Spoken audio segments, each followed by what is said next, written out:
Hello viewers. তো আজকে আমি তোমাদের সামনে একাদশ শ্রেণীর সেমিস্টার ওয়ানের যে সিলেবাস সেটা সম্পর্কে নিয়ে আলোচনা করব।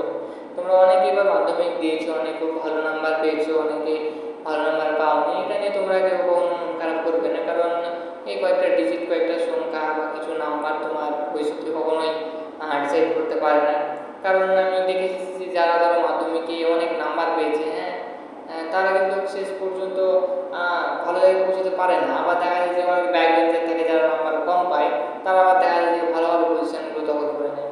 তো এই সমস্ত বিষয়গুলো নিয়ে কোনো টেনশন করবে না, যা হয়েছে হয়েছে।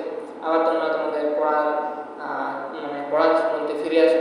আর একটা কথা, তোমাদের যে জিওগ্রাফি, এটার সঙ্গে কিন্তু ম্যাথ যুক্ত আছে। তো তোমরা যারা ম্যাথ জানো বা যারা আগে খুব ভালো পারতে, তো তারা ম্যাথ ছেড়ে দেবে না, পাশাপাশি পড়বে। ম্যাথটা ডেলি প্র্যাকটিসে রাখবে, কারণ ম্যাথ খুব একটা ভালো সাবজেক্ট, যেটা যে কোনো এক্সামের ক্ষেত্রে প্রয়োজন হয়। তো চলো আমি এটা আলোচনা করি জিওগ্রাফি সিলেবাসে কী কী আছে আর কী আমাদের পড়তে হবে। তো দেখো, প্রথম যে আছে সেমিস্টার, এটা পুরোই থিওরি বেসড, অর্থাৎ এখানে কোনো প্র্যাকটিক্যাল নেই। হ্যাঁ তো প্রথমে যে আছে সাব টপিক দিয়ে দিতে হবে ফান্ডামেন্টালস অফ ফিজিক্যাল জিওগ্রাফি। এই ফান্ডামেন্টাল অফ ফিজিক্যাল জিওগ্রাফি এটা দেখো চারটে ইউনিটে ভাগ করেছে। Unit 1 geography as a discipline, definition দিয়েছে, nature, classification of geography, scope, content, এগুলো দিয়েছে। তারপরে তো অরিজিন অফ দি আর্থ, অর্থাৎ ক্লাসিক্যাল সব থিওরিগুলো দিয়েছে, কাউন্ট, জেন থিওরি, জেফ্রি থিওরি, আবার বিগ ব্যাং থিওরিটা পড়তে হবে। ইন্টেরিয়র অফ দ্য আর্থ, অর্থাৎ পৃথিবীর বহির্ভাগ সম্পর্কে আমাদেরকে পড়তে হবে। পৃথিবীর বহির্ভাগে যে স্তর বিন্যাস, এই স্তর বিন্যাস এগুলো পড়তে হবে। কীভাবে আমরা পৃথিবীর সব বিভাগ সম্পর্কে আমরা জানলাম, তার যে সিজমিক ওয়েবগুলো আছে, প্রাইমারি ওয়েব, সেকেন্ডারি ওয়েব, মানে পিএসএলআর যে ওয়েবগুলো আছে সেগুলো সম্পর্কে আমাদের পড়তে হবে। তারপরে তার জিওমর্ফিক প্রসেস, অর্থাৎ এন্ডোজেনিক প্রসেস, এক্সোজেনিক প্রসেসগুলো আমাদের পড়তে হবে, অর্থাৎ বইয়ের যত প্রক্রিয়া আর যত প্রক্রিয়া। তো এই এন্ডোজেনিক প্রসেসের মধ্যে কনসেপ্ট, মানে ভলকানোসিটি থাকবে, কজ মানে কেন হয়, টাইপ অফ ভলকানোসিটি, আর এই ভলকানোর ফলে কী ল্যান্ডফর্ম তৈরি হয় সেগুলো করতে হবে, ডিস্ট্রিবিউশন করতে হবে, আর্থকুইক করতে হবে, আর্থকুইকের ডেফিনেশন, অ্যাসপেক্ট, কজ, এগুলো সমস্ত কিছু।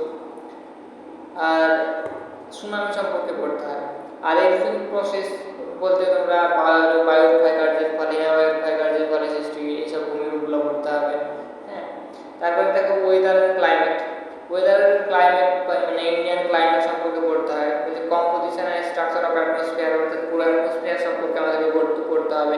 যে অ্যাটমসফিয়ারের যে ভাগগুলো আছে সেগুলো পড়তে হবে। অ্যাটমসফিয়ারে কী কী পরিমাণ আছে, গ্যাসেস, লিকুইড, সলিড কম্পোনেন্টস, সেগুলো সম্পর্কে পড়তে হবে। আর লেয়ারিং বিন্যাসগুলো পড়তে হবে। ইম্পর্টেন্স ওজোন স্পেয়ারের গুরুত্ব কী, ওজোন স্পেয়ার যদি না থাকে তবে কী হবে, আর ওজোন স্পেয়ার বর্তমান অবস্থা কেমন আছে, ওজোন ডিপ্লিশন, আর ওজোন যে ক্ষয়, সেই ক্ষয়ের কারণ, ক্ষয় হয়ে গেলে তার ফলাফল কী হবে, সেই সম্পর্কে আমাদেরকে পড়তে হবে ইউনিট করবে অনুযায়ী। আর এগুলো সব হচ্ছে নাম্বার টাইমের ডিফারেন্স করে দিয়েছে, এগুলো নাম্বার নয়।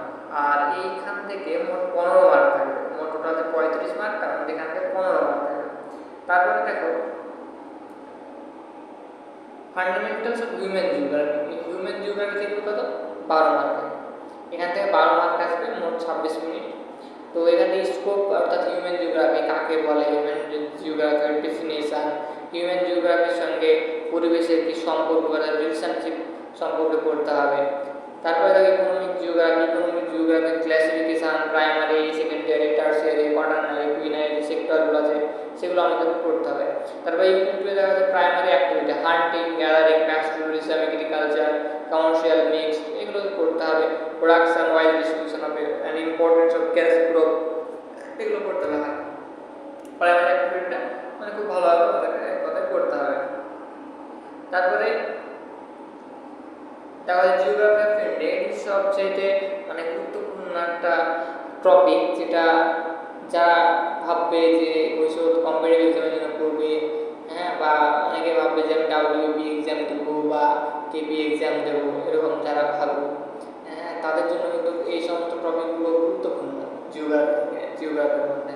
বা যারা ডাব্লিউবিসিএস পড়বে ভাবছো, ইউপিএসসি ভাবছো, তাদের জন্য খুব গুরুত্বপূর্ণ।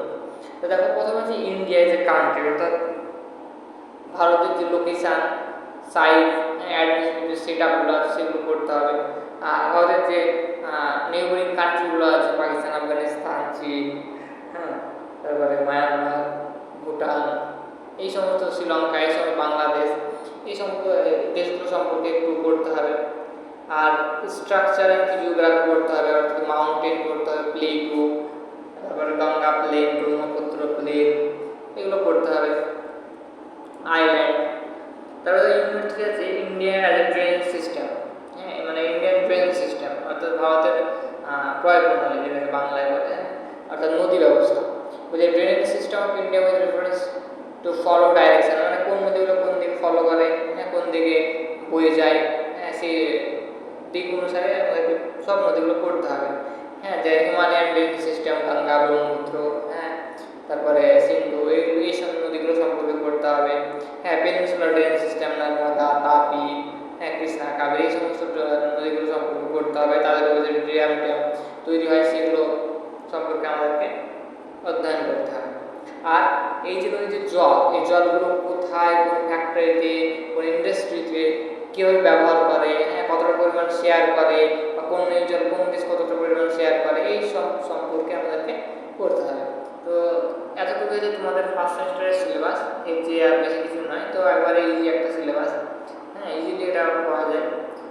তোমরা যদি ভাবো যে ইংলিশ ভার্সানে পড়বে, বা এরকম যদি ভেবে থাকো যে বাংলা আর ইংলিশ, মানে ইংলিশ টার্মগুলো ইউজ করবো আর বাংলায় বুঝিয়ে দেবো, এমন যদি পড়তে চাও, তবে তোমরা যোগাযোগ করতেই পারো। জিওগ্রাফি আমার একটা সাবজেক্ট, এটা নিয়ে তোমরা বিএসসি ডিগ্রি পাবে, অর্থাৎ সায়েন্সের মতো ডিগ্রি হবে। আর জিওগ্রাফি নিয়ে যদি পড়ার ইচ্ছা থাকে, তবে তোমরা অবশ্যই ইংলিশ ভার্সানে পড়ার চেষ্টা করবে। হ্যাঁ, মানে বাংলা পড়ে দিয়েছো একদম 1 থেকে শুরু করে 10 পর্যন্ত, তাই বলে বাংলায় খুব এমনটা করবে না। বাংলা বই থাকবে, সঙ্গে ইংলিশ বই যদি পারো তবে কিনবে, আর ইংলিশ পড়ার চেষ্টা করবে, তবে তোমার একটু উন্নয়ন হবে।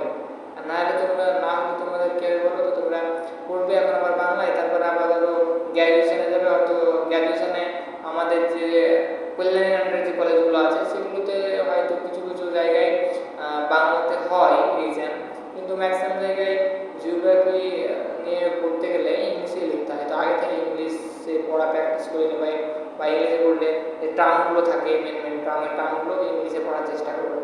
তো এই ছিল আজকের ভিডিও। নেক্সট যখন সেকেন্ড সেমিস্টার স্টার্ট হবে, তখন সেকেন্ড সেমিস্টারের ভিডিও আপলোড করবো।